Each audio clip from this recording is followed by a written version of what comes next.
السلام علیکم ورحمۃ اللہ وبرکاتہ۔ اعوذ باللہ من الشیطان الرجیم۔ بسم اللہ الرحمن الرحیم۔ وَإِذْ قَالَ إِبْرَاهِيمُ رَبِّ اجعل هذا بلدا آمنا وارزق أهله من الثمرات من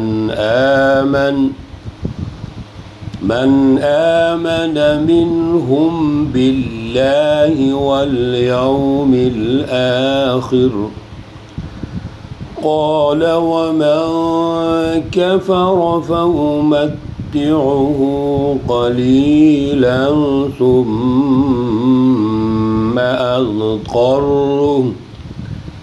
ثم أضطره إلى عذاب النار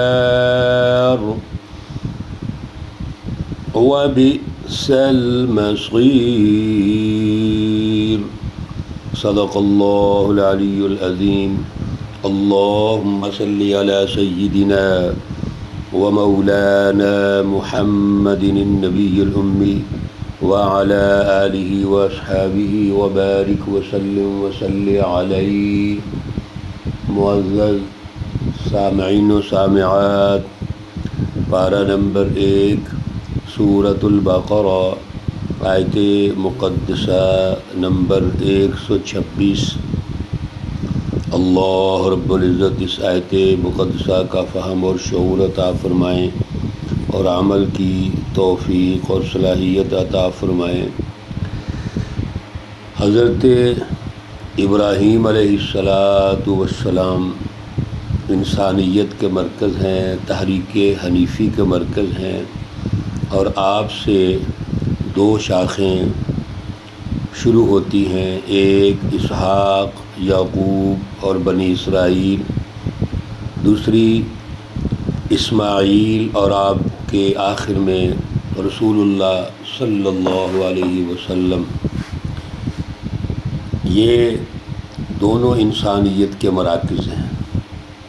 ایک دور اور وقت ہے جب بنی اسرائیلی انبیاء علیہ السلام نے رہنمائی دی، اور پھر قوموں نے ساتھ دیا تو دنیا میں فضلتکم علی العالمین، تمام جہانوں پر ان کو فضیلت ملی۔ لیکن کسی قوم نے جب حکم عدولی کی، نافرمانی کی، اللہ رب العزت کے احکامات کو بھی چھوڑا، انبیاء کا مذاق اڑایا، سچی رہنمائی سے منہ موڑا، اور شیطانی جماعتوں کے اعلی کار بن گئے، تو اللہ رب العزت نے یہ رہنمائی منتقل کر دی بنی اسماعیل کی طرف، اور اس میں جو اللہ کے نبی تشریف لائے وہ رسول اللہ صلی اللہ علیہ وسلم ہیں۔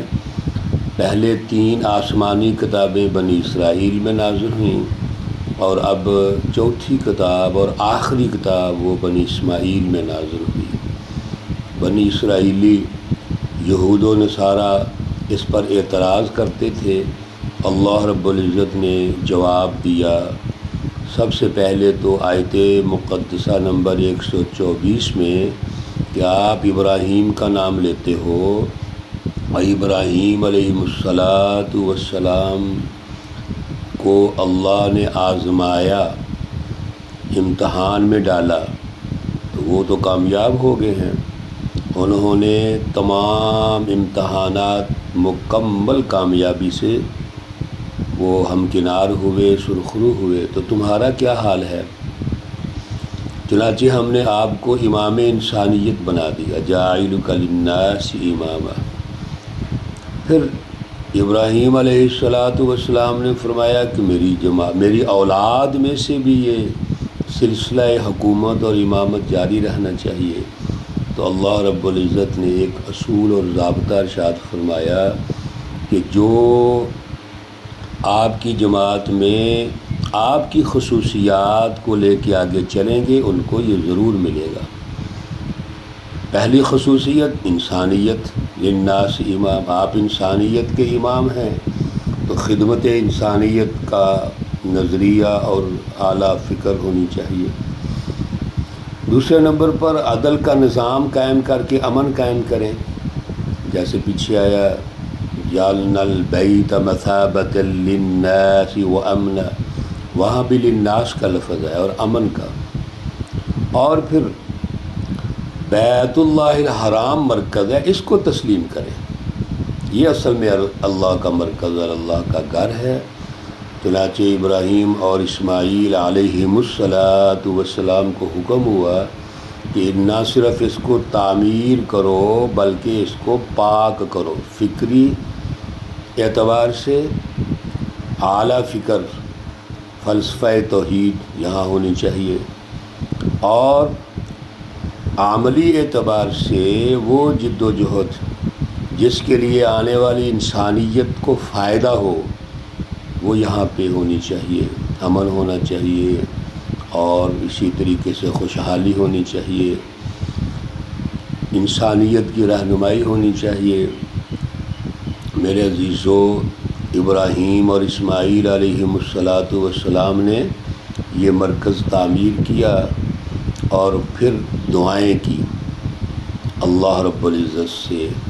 دیکھو، جد و جہد کرنے کے بعد ہماری جو تربیت ہوئی ہے وہ یہ ہے کہ ہم نے پھر اللہ سے جڑ جانا ہے، اپنی کوشش محنت پر فخر نہیں کرنا بلکہ اپنی کوشش اور محنت اکٹھی کر کے اللہ کے سامنے پیش کرنی ہے اور اس سے دعائیں کرنی ہیں۔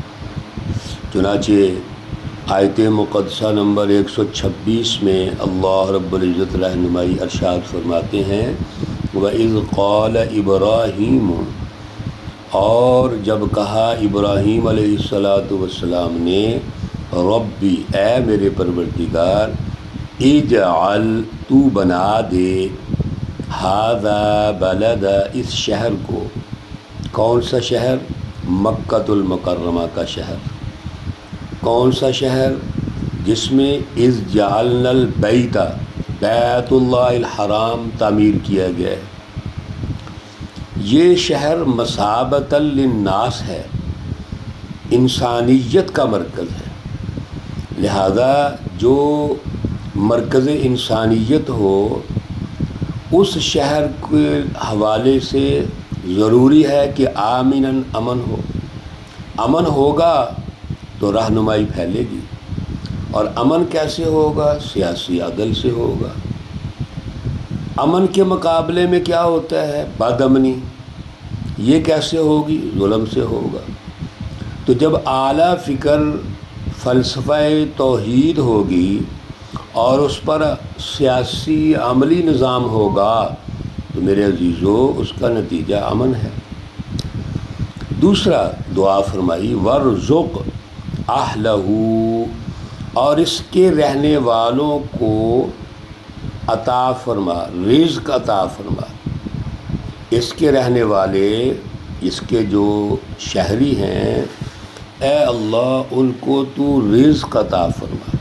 کیا؟ من الثمرات، پھلوں میں سے، ان کو پھل عطا فرما۔ پھل کون سے؟ جو آپ کے جسم کو فائدہ پہنچائیں۔ اور پھر یہاں پہ روحانی اور جسمانی دونوں حوالے سے ترقیات ضروری ہیں، اس لیے فرمایا من آمن منہم، جو بھی ان میں سے ایمان لائے گا، باللہ، اللہ پر، والیوم الآخر، اور آخرت کے دن پر۔ میرے عزیزو، اس بات کو سمجھیے کہ یہ جو شہر ہے امن والا شہر ہو، اس میں خوشحالی ہو، انسانیت کا مرکز ہو، اور سب سے بڑی بات کہ یہاں پر ایک سچی جماعت ہو جو عملاً جد و جہد کرے اور اس کا ایمان اعلیٰ ہو۔ آمن منہم باللہ، اعلیٰ ایمان باللہ اور ایمان بالآخرت، جو اپنا احتساب بھی کرے، یہ نہیں کہ یہاں کے مجاور بن کے بیٹھ جائیں اور یہ سمجھے کہ ہم بڑا کچھ ہیں، نہیں، بلکہ اللہ رب العزت یہ چاہتے ہیں کہ ان کا روحانی حوالے سے بھی اعلیٰ مقام ہو اور انسانیت کے رہنمائی کے حوالے سے بھی اعلیٰ مقام ہو۔ قال، اللہ رب العزت فرماتے ہیں، ومن کفر، اور جو شخص کفر کرے گا، فأمتعہ قلیلا، پس ان کو بھی فائدہ ہوگا، امتعہ، اس کو فائدہ ہوگا لیکن قلیلا، تھوڑا۔ جو سچی جماعت حزب اللہ ہوگی، ایمان باللہ رکھتی ہے، جس سوسائٹی میں اللہ کی پہچان ہوگی، اللہ رب العزت سے ان کا تعلق اعلیٰ اور مضبوط ہوگا، ان کو تو امن ہوگا، ان کو خوشحالی ہوگی۔ میرے عزیزو، یہ دنیا کی بات ہو رہی ہے، آخرت کی نہیں۔ دنیا کے اندر یہ تمام تر انعامات اللہ عطا کریں گے، اور ساتھ ہی اللہ نے فرما دیا اگر کوئی نہیں مانتا، کافر ہے، اس کو بھی فائدہ ہوگا۔ کیوں؟ دنیا کا فائدہ تو سب کو ہوتا ہے۔ دنیا میں انسانی ضروریات، انسانی غذائیں، رزق، ورزق اہلہ، جو رزق کی فراوانی ہے معاشی اعتبار سے، وہ تو سب کو ملتی ہے۔ اگر عدل کا نظام ہوگا تو کافر اور مسلمان سب کو برابر ملے گی، اور پھر جو کافر ہیں وہ تھوڑا فائدہ اٹھائیں گے۔ تھوڑے سے کیا مراد؟ تھوڑے سے مراد جتنی زندگی ہے مختصر سی۔ دنیا کی زندگی کتنی ہے؟ جتنی بھی ہو جائے گی، کہ 100-150 سال ہو جائے گی تو مختصر ہی ہے نا۔ یہ تھوڑا فائدہ ہوگا، یہ کوئی فائدہ نہیں ہے، یاد رکھو۔ آج ہم ہیں، ہم نے اس مختصر زندگی کے فائدوں کو مستقل سمجھ لیا۔ کوئی اربوں خربوں پتی بھی اگر بن جاتے ہیں تو سمجھتے ہیں کہ اب ہمارے جیسا ہے ہی کوئی نہیں، متکبر ہو جاتے ہیں۔ میرے عزیزو، دنیا کے فائدے کچھ نہیں ہیں۔ دنیا کا اصل فائدہ ہے کہ ساری انسانیت آزاد ہو، ساری انسانیت کو امن و امان ملے، ساری انسانیت خوشحال ہو، عدل کا نظام ہو، اللہ کے دین کی بالادستی ہو۔ یہ دنیا کی ترقی ہے۔ اور پھر ہوگا کیا؟ ثم، پھر اضطرہ، ان کو مجبور کیا جائے گا، الی عذاب النار، جہنم کے عذاب کی طرف۔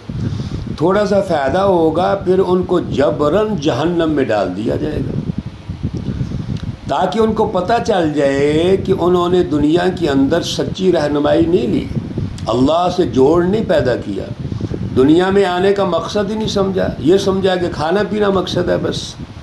بالآخر کہاں جائیں گے؟